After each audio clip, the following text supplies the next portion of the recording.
Hello everyone, welcome back to my channel. I hope you guys are doing well. और आज हम continue करने वाले हैं अपनी ग्रे प्लेलिस्ट, जिसमें हम कवर करेंगे ग्राफ रिप्रेजेंटेशन टॉपिक। और ये है हमारी ग्राफ प्लेलिस्ट का 5th लेक्चर, जहाँ पे हमारी मोस्ट प्रोबेबली सारी थ्योरी कवर हो जाएगी। उसके नेक्स्ट लेक्चर से हम कंटिन्यू करेंगे अपनी स्टैंडर्ड प्रॉब्लम्स, जैसे कि breath first search, depth first search.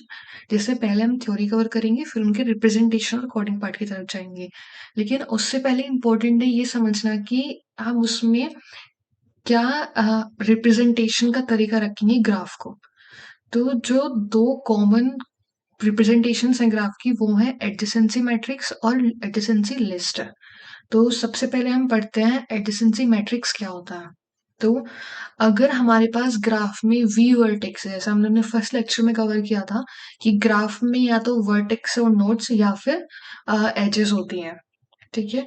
तो जो वर्टेक्स होते हैं या फिर नोड्स, वो रिप्रेजेंट करते हैं एक फंडामेंटल यूनिट को, और जो एजेस होती हैं वो रिप्रेजेंट करती हैं उन नोड्स के बीच में क्या रिलेशनशिप एग्जिस्ट करता है, जो कि वेरी करता है according to undirected and directed graph, जिसमें हमने टाइप्स ऑफ ग्राफ भी कवर किया है अपने सेकंड लेक्चर में।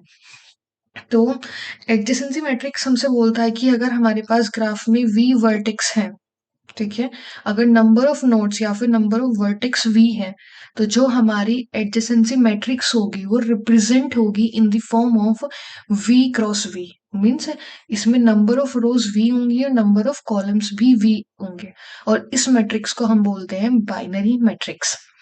अभी सबसे पहला क्वेश्चन उठता है कि बाइनरी मैट्रिक्स एग्जैक्टली क्या होती है। मैट्रिक्स हमें पता है क्या होती है, हमने मैथमेटिक्स और प्रीवियसली डीएसए में भी चीजें पढ़ी हैं कि मैट्रिक्स क्या है। रिप्रेजेंटेशन मैट्रिक्स में क्या होती है, rows cross column, number of rows और नंबर ऑफ कॉलम्स का कॉम्बिनेशन होता है मैट्रिक्स, जिसे हम यूज करते हैं डेटा को रिप्रेजेंट करने के लिए।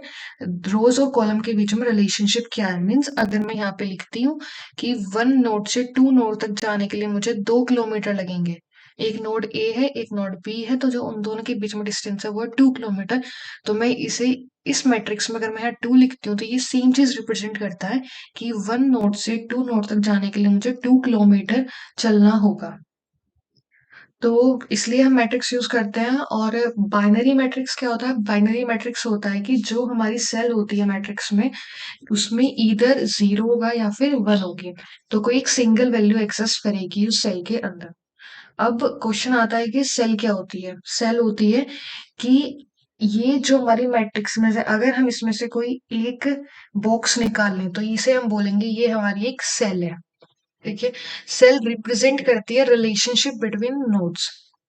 और हम एक सेल को किस तरीके से आइडेंटिफाई करते हैं, हम सेल को आइडेंटिफाई करते हैं, मतलब अगर मुझे इस सेल को प्रोनाउंस करना हो कि इस सेल को मैं, हम यूनिकली आइडेंटिफाई कैसे करते हैं किसी भी चीज को, उस थिंग को एक डिफरेंट नेम देके, तो हम इस सेल को आइडेंटिफाई करेंगे इसके नेम के थ्रू। अगर मैं इस मैट्रिक्स को ए नेम से बुला रही हूँ, आइडेंटिफाई कर रही हूँ इस नेम से, ए नेम से, तो इस सेल को मैं आइडेंटिफाई करूंगी रो क्रॉस कॉलम। तो इस सेल को मैं प्रोनाउंस करूंगी, ये जो कॉलम है ये है A46। अगर मैं बोलती हूँ कि बताओ A52 क्या होगा, तो 5 का मतलब है ये एक रो है, और 2 का मतलब है ये एक कॉलम है। तो ए मैट्रिक्स में 5 रो के 2 कॉलम में, मतलब कि 5 रो के 2 कॉलम में। तो ये इस सेल की बात हो रही है यहाँ पे। तो ये होती है सेल। तो अगर आपसे कोई पूछता है कि एडजेसेंसी मैट्रिक्स क्या होती है, तो आप बोलोगे कि अगर किसी ग्राफ के अंदर वी वर्टेक्स हैं, तो हम उसे एक मैट्रिक्स में रिप्रेजेंट कर सकते हैं with V row and V columns. Each cell is known by its name which is identified as AIJ।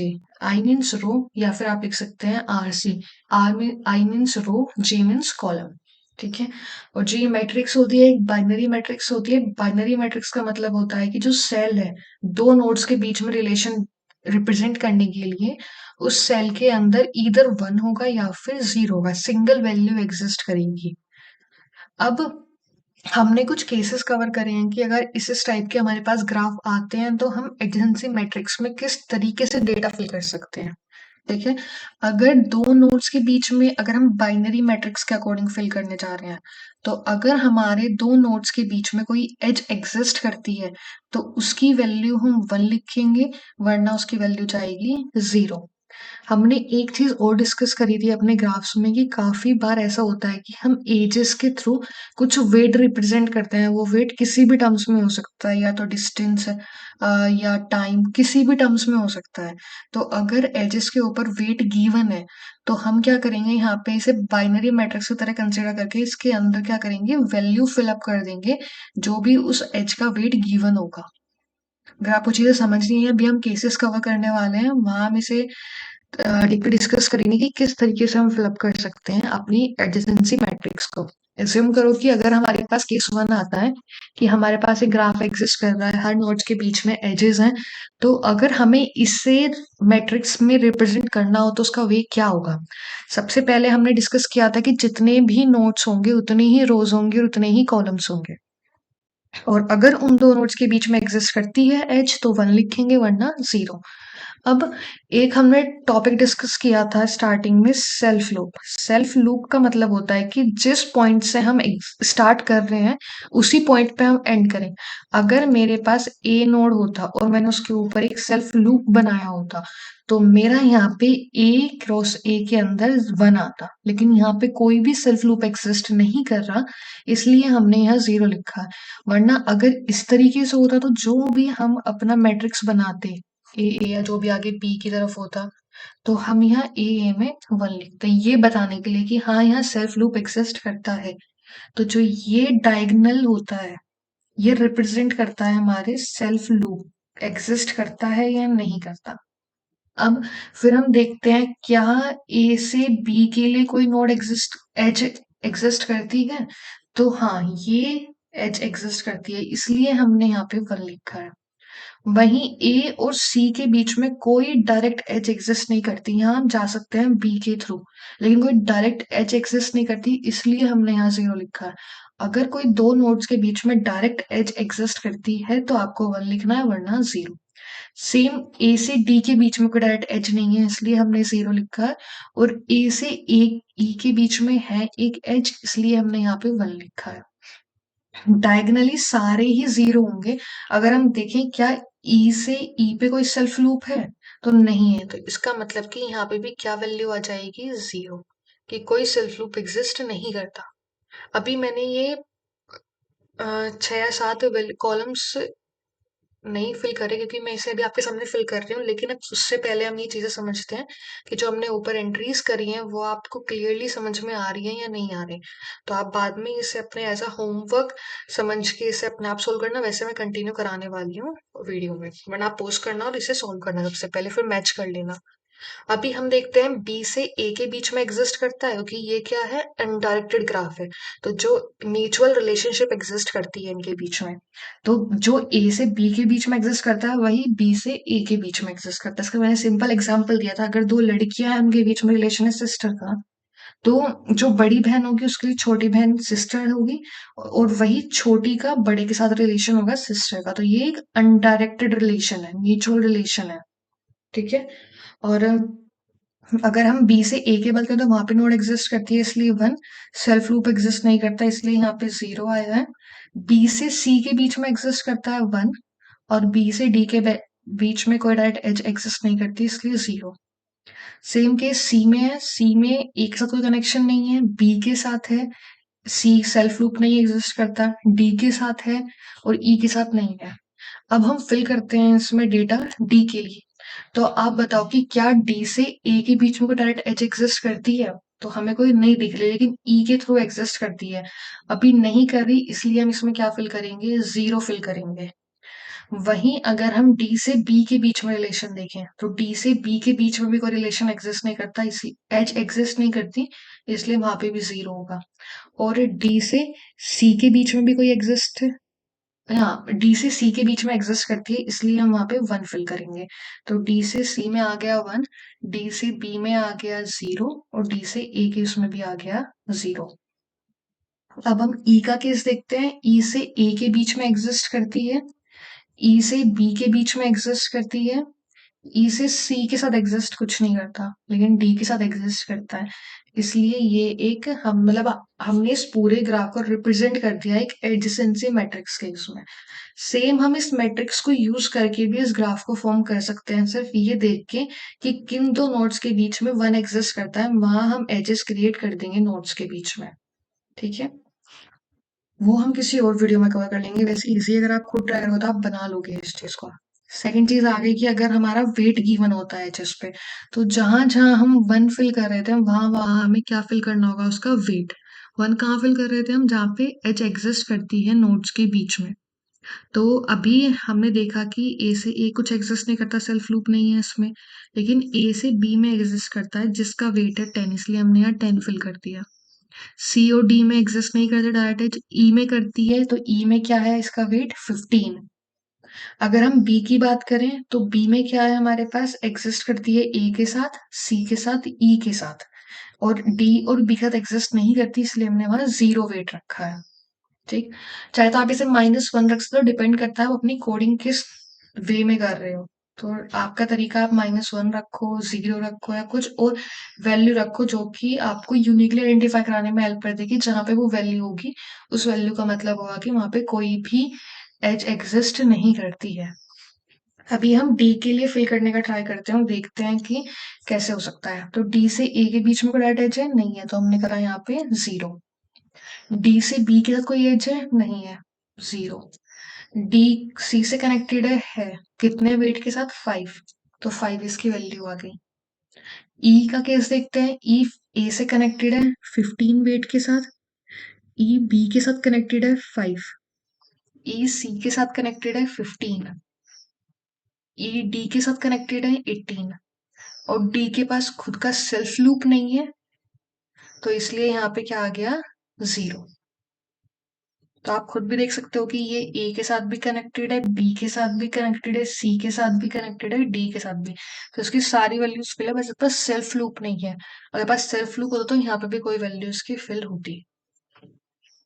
तीसरा केस आता है डायरेक्टेड ग्राफ का। अगर डायरेक्टेड ग्राफ है तो डायरेक्टेड ग्राफ में क्या होता है, जिस जगह से एज जा रही होती है दूसरे की तरफ, तो वहां रिलेशन एग्जिस्ट करता है। जैसे मैं सी से अगर मुझे बी की तरफ जाना है, तो मेरे पास मुझे 20 किलोमीटर चलना पड़ेगा।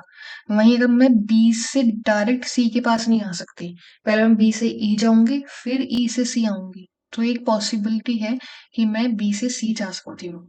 ठीक है, तो हम यहाँ फिल करेंगे, यहाँ पे भी कोई सेल्फ लूप एग्जिस्ट नहीं करता, इसलिए डायगनली यहाँ पे सब जगह 0 आ जाएगा। ए से बी जा सकती हूँ तो 10, ए से सी नहीं जा सकती, डी नहीं जा सकती, ई नहीं जा सकती, तो 0 0 0। सेम केस बी में, बी से ना ए जा सकता, सेल्फ लूप है नहीं, सी नहीं जा सकते, डी नहीं जा सकते, ई जा सकते हैं वो भी 5 के साथ, तो हमने यहाँ पे 5 फिल किया है। सी के केस में क्या है, आप ए नहीं जा सकते, बी जा सकते हो 28 के साथ, डी नहीं जा सकते, ई भी नहीं जा सकते, तो सब जगह 0। डी का केस देखते हैं, डी में क्या है, आप ए नहीं जा सकते तो 0, बी के पास नहीं जा सकते 0, सी के पास जा सकते हो 5 वेट के साथ, और ई के पास जा सकते हो 18 वेट के साथ। ठीक है, और ई के केस में क्या है, आप ए के पास जा सकते हो 15, बी के पास नहीं जा सकते, सी के पास 15 वेट के साथ जा सकते हो अगेन, एंड डी के पास नहीं जा सकते। तो इस तरीके से हम फिल कर सकते हैं अपने मैट्रिक्स को, एक अगर हमें ग्राफ गिवन है। लेकिन अब बात आती है कि अगर हमें इसे रिप्रेजेंट करना हो मेमोरी में, तो ये कितनी कॉम्प्लेक्सिटी लेगा। तो जितनी हमारे पास रोज है, क्रॉस, जितने हमारे पास कॉलम है, उतना ये स्पेस लेगा। ठीक है, तो ये स्पेस के टर्म में बात हुई है। वहीं अगर मैं डायरेक्ट आपसे पूछूं कि बताओ डी से ई के बीच में कुछ पाथ एग्जिस्ट करता है, तो आप क्या करोगे, एरे ऑफ डी रो और ई, देखो कि अगर वहां पे 0 नहीं है, यहाँ पे क्या वैल्यू है डी, और ई में 18, अगर वहां 0 नहीं मिला, कुछ और वैल्यू मिली, इसका मतलब कि वहां एक एज एग्जिस्ट करती है। अगर 0 मिल जाता, जैसे ई और बी के बीच में कोई रो एग्जिस्ट नहीं करती, तो अगर वहां पे 0 मिल जाता, हम डायरेक्ट, तो हम कितनी इजीली फाइंड कर पा रहे हैं कि उन दो नोड्स के बीच में वैल्यू मिल रही है या नहीं मिल रही। तो इसकी टाइम कॉम्प्लेक्सिटी क्या है? हमें अगर लग रहा है सिर्फ एक ही रन करना पड़ रहा है तो हमारी इसकी टाइम कॉम्प्लेक्सिटी होगी बिग ओ वन। लेकिन स्पेस कॉम्प्लेक्सिटी कितनी होगी? या तो वी क्रॉस बी या फिर वी स्क्वायर। तो आप कुछ भी बोल सकते हो। तो ये इसकी स्पेस है। इसमें प्रॉब्लम क्या है कि अगर मान लो तुम्हारे पास 100 एजेस है, 100 नोड्स हैं, तो आपकी टाइम कॉम्प्लेक्सिटी जो स्पेस कवर करेगा ये करेगा 100 क्रॉस 100। ऐसे जितने नोड्स बढ़ेंगे उतना ही ज्यादा ये स्पेस कवर करेगा। अगर आप देख रहे हो कि यहाँ ऐसे बहुत सारे कॉलम्स हैं, ऐसे बहुत सारी सेल्स हैं जिसके अंदर जीरो वैल्यू एग्जिस्ट कर रही है, जिसका हमें कभी यूज नहीं पड़ने वाला। तो अगर ऐसा है कि बहुत ही कम नंबर ऑफ एजेस है और नोड्स ज्यादा है, ठीक है, और तो जितना ज्यादा नोड्स होंगे और जितने कम एजेस होंगे उसमें हमारे लिए एक एफिशिएंट वे नहीं होता है मैट्रिक्स को यूज करने का। लेकिन अगर कोई कंप्लीट ग्राफ है जिसमें हर एक नोड हर दूसरे नोड जितने भी बचे हुए रिमेनिंग नोड है सबके साथ कनेक्टेड है, तो वहां ये एक अच्छा वे हो सकता है रिप्रेजेंट करने का एडजेसेंसी मैट्रिक्स के थ्रू ग्राफ को। लेकिन एक आइडियल केस ये नहीं हो सकता, तो इसलिए हम कोशिश करते हैं कि हम मैट्रिक्स यूज ना करके, तो बहुत सारे केसेस में यूज करते ही नहीं है। तो दूसरा तरीका होता है ग्राफ को रिप्रेजेंट करने का, वो होता है एडजेंसी लिस्ट। इस लिस्ट में हम क्या करते हैं? इस लिस्ट में हम करते हैं कि हम एजेस को स्टोर कराते हैं as a array of list. Array of list मतलब अभी हम डिस्कस करेंगे, आपको इतना तो पता है कि हम बहुत सारे एरे को, जो भी ये एरेज होंगे, एज अ लिस्ट स्टोर करा लेंगे। तो ये जीरो लिस्ट पे है, लिस्ट के जीरो इंडेक्स पे, वन इंडेक्स पे, टू इंडेक्स पे, तो ये एक लिस्ट हो गई और हर एक लिस्ट के साथ एक एरे कनेक्टेड है, तो इसे हम बोलते हैं एरे ऑफ लिस्ट। ठीक है। अब रिप्रेजेंटेशन समझते हैं, उसके एक बार एग्जाम्पल्स के थ्रू, उसके बाद इसकी थ्योरी डिस्कस करेंगे। तो हम क्या करते हैं, एक एरे बनाते हैं जिसमें सारे नोट्स होते हैं, A B C D E. चाहे वो कितने भी नोट्स, हमने वो एरे बना लिया कि हाँ हमारे ग्राफ में इतने नंबर ऑफ नोट्स हैं। अब हमें चेक करना है कि उस पर्टिकुलर नोड से कितने other number of notes connected है। तो ए के साथ यहाँ पे क्या कनेक्टेड है? बी कनेक्टेड है और ई कनेक्टेड है। तो मैं क्या करूंगी, जो आगे ये लिस्ट क्रिएट करूंगी उसमें बी और ई दोनों ही ऐड कर दूंगी। तो ए के साथ क्या कनेक्टेड हो गया? बी कनेक्टेड हो गया और ई कनेक्टेड हो गया। और जब जितने भी नोड्स ए के साथ कनेक्टेड है वो मैंने यहाँ रिप्रेजेंट कर दिए, फिर उसे पॉइंट कर दूंगी मैं नल की तरफ। सेम केस आएगा बी में। बी किसके साथ कनेक्टेड है? ए के साथ, सी के साथ, ई के साथ। तो हमने क्या किया, बी को कनेक्ट कर दिया ए सी ई और इसे नल के साथ जोड़ दिया। फिर हम सी के केस में चेक करते हैं, बी के साथ कनेक्टेड है, डी के साथ कनेक्टेड है, तो सी कनेक्टेड है बी और डी, और फिर हमने इसे पॉइंट कर दिया नल की तरफ। डी के साथ हमने क्या किया कि पहले चेक किया कि ये सी के साथ कनेक्टेड है, ई के साथ कनेक्टेड है, और फिर हमने इसे रिप्रेजेंट कर दिया सी और ई, और फिर से पॉइंट कर दिया हमने नल की तरफ। ई के केस में कैसे करेंगे? सबसे पहले हमें फाइंड आउट करना है कितने नोड्स के साथ ये कनेक्टेड है। तो ये कनेक्टेड है ए के साथ, बी के साथ और डी के साथ। तो हम इसे रिप्रेजेंट करेंगे ए, फिर इसे आगे ज्वाइन कर देंगे बी के साथ, फिर ज्वाइन कर देंगे इसे डी के साथ, और फिर इसे हम पॉइंट कर देंगे नल की तरफ कि जितने भी नोड्स थे उन्हें हमने लिस्ट में ऐड कर दिया और अब इसे हमने पॉइंट कर दिया नल की तरफ। तो ये एक तरीका होता है कि हम कैसे रिप्रेजेंट कर सकते हैं ग्राफ को। अब ये स्पेस कितना लेगा? ये space of course be V cross V तो नहीं लेने वाला, ठीक है। लेकिन ये थोड़ा सा कॉम्प्लिकेटेड है इन कंपैरिजन ऑफ मैट्रिक्स, लेकिन इजी टू कोड है अगर थोड़ी प्रैक्टिस करते हो आप। अभी हमने ये अनडायरेक्टेड के केस में देखा, अब हम इसे देखते हैं डायरेक्टेड के केस में। डायरेक्टेड के केस में क्या हुआ यहाँ पे कि ए जो है वो बी के साथ कनेक्टेड है, ई के साथ कनेक्टेड है। तो हमने क्या किया, यहाँ पे ए को पॉइंट कर दिया बी और ई से, और फिर पॉइंट कर दिया इसे नल पे। सेम बी के केस में क्या है, बी कनेक्टेड है ई के साथ और फिर हमने इसे पॉइंट कर दिया नल पे। सी के साथ क्या है, सी के साथ ये कनेक्टेड है बी के साथ सिर्फ, तो हमने बी से पॉइंट किया और फिर इसे नल के साथ कनेक्ट कर दिया। डी में क्या किया हमने, पहले डी में चेक किया कितने के साथ कनेक्टेड है, तो सिर्फ सी है, तो सी के साथ फिर हमने कनेक्ट किया और उसे नल की तरफ पॉइंट कर दिया। सेम ई के लिए हमें क्या करना है, ना ये ए से कनेक्टेड है, ना बी से, ना सी से, सिर्फ डी के साथ, तो हम ई को पॉइंट कर देंगे डी पे और फिर उसे पॉइंट कर देंगे नल की तरफ। ठीक है, तो एक रिप्रेजेंटेशन ये हुआ है। एक बार इसे डायरेक्टेड में वेटेड की तरह और देख लेते हैं कि अगर हमारे पास वेट्स गिवन है तो वेट्स गिवन में हम कैसे करेंगे, जो ए है वो बी के साथ कनेक्टेड है पर 5 वेट के साथ, तो ए कनेक्टेड है बी के साथ 5 वेट, ई के साथ भी कनेक्टेड है 1 वेट, तो ई के साथ कनेक्टेड है 1 वेट और किसके साथ कनेक्टेड नहीं है तो हमने नल पॉइंट कर दिया आगे। बी में क्या हुआ, बी सिर्फ कनेक्टेड है सी के साथ, सॉरी ई के साथ, और वो भी कितने वेट के साथ, 2, तो ये नल पॉइंट कर दिया। सी के साथ देखा तो ये सिर्फ बी के साथ कनेक्टेड है विद द वेट ऑफ 10, तो नल पॉइंट कर दिया। डी किसके साथ कनेक्टेड है, सी के साथ विद द वेट ऑफ 5, तो नल। ई के केस में देखते हैं, ई किसके साथ कनेक्टेड है, डी के साथ विद द वेट ऑफ 8, तो ई कनेक्टेड है डी के साथ 8 वेट के साथ और फिर हमने इसे पॉइंट कर दिया नल।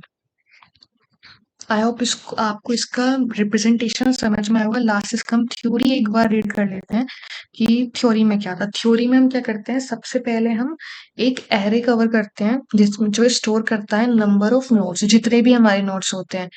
फिर हम क्या फिगर आउट करते हैं कि जो भी उस नोड के साथ जितने भी रिमेनिंग नोड्स कनेक्टेड हैं उन सबको हम लिस्ट में ऐड करते चले जाते हैं और वो किसको पॉइंट करता है, नल की तरफ। तो जैसे इसमें हमें गिवन है कि जो एरे ऑफ जीरो है, सबसे पहले हमें एरे ऑफ जीरो मतलब ए जितने भी नोड के साथ कनेक्टेड है उन सबको हमें पॉइंट कर देना, और ऐसे करते करते सारे नोड्स को हमें कवर करना है कि जितने भी वो जितने के नोड साथ वो कनेक्टेड है, तो उन सबको लिख देते हैं अपनी लिस्ट में। ठीक है, तो इजी टू रिप्रेजेंट है लिस्ट। और अगर आप प्रैक्टिस करोगे कोडिंग में तो आपको ये मैट्रिक्स से ज्यादा इजी लगेगा, बस वो थ्योरी पॉइंट ऑफ व्यू थोड़ा इजी है, मतलब कोडिंग में तो इजी होगा ऑफ कोर्स, पर हम प्रैक्टिस करेंगे अभी कोडिंग क्वेश्चंस की, तब देखते हैं कि हम इसे प्रैक्टिकली कैसे इम्प्लीमेंट कर सकते हैं। ठीक है, ये दो कॉमन रिप्रेजेंटेशंस थी। नेक्स्ट वीडियो से मूव ऑन कर रहे हैं अपनी स्टैंडर्ड प्रॉब्लम्स की तरफ। अगर आपको अभी तक किसी भी टॉपिक में डाउट हो ग्राफ की थ्योरी सेक्शन में, तो आप कमेंट सेक्शन में लिखना, और अगर आपको वीडियो पसंद आई हो तो वीडियो लाइक करना, चैनल सब्सक्राइब करना और कमेंट जरूर करना। Thank you so much.